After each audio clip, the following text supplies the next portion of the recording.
Do you want to predict the weather? Do you want to know if it's warm or cold without even going outside? That's what I can do, and much more. You see, I've undergone brain training. Welcome to Video Game Expertise, where you're going to learn how to train your brain too. You think you know video games? You don't know jack shit! Video games, video games, video games, video game expertise! Woo! As science has told us, people only use 0.00005% of their brain. But what's the other percent for? Well, if you're able to use it, you can access the full mathematical universe and manipulate objects through psychic power. How is this achieved?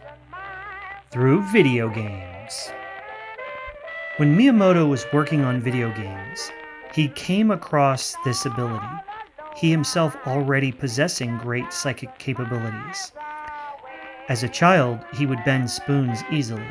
The bending of the spoon is a test of one's ability, and the spoon acts as a psychic antenna to amplify one's abilities. Hence, great psychics often have spoons and bend them. Miyamoto decided to create a game that would allow people to amplify their brain capabilities through a number of mechanisms: brain training through mathematical operations, or the Virus Buster tool. This itself based off observations he had undertaken with the games Tetris and Dr. Mario, having seen what they do to people and how much their minds were expanded and how many additional psychic abilities, including weather prediction, they possessed. It was clear these would be incorporated among other tactics to create the ultimate brain training tool, Brain Age. But governments had been monitoring video games for a while now. They were using them in the training of their pilots, to deal with the aliens, of course.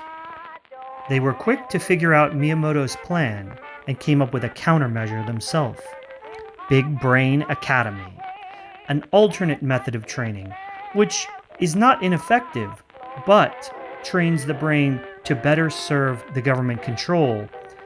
As a side note, Tetris itself was developed by the USSR to further their government's control of their people. But when Nintendo ported it to a console from the filthy computer which it originated on, they perfected it, though at the time they didn't realize what they were doing. It was just natural good game design. Soon other brain training tools would be created, such as the work of Professor Layton, who had created all sorts of puzzles which would allow the brain to be optimized. It's said that some people at Nintendo were able to use 35% of their brain, which is quite a bit more than the general population. It's no wonder Nintendo's games are so amazing. So, can I promise you, if you play Brain Age and other important brain training games, you'll develop psychic powers? Yes, 100% you will. And you need to be cautious. The first time you're able to tell what the weather is without knowing, you'll know. You'll know. I continue my daily brain training, solving all manner of puzzles to enhance my capabilities. Let's just say there's not a straight spoon in my house, and that even includes sporks. This has been Video Game Expertise.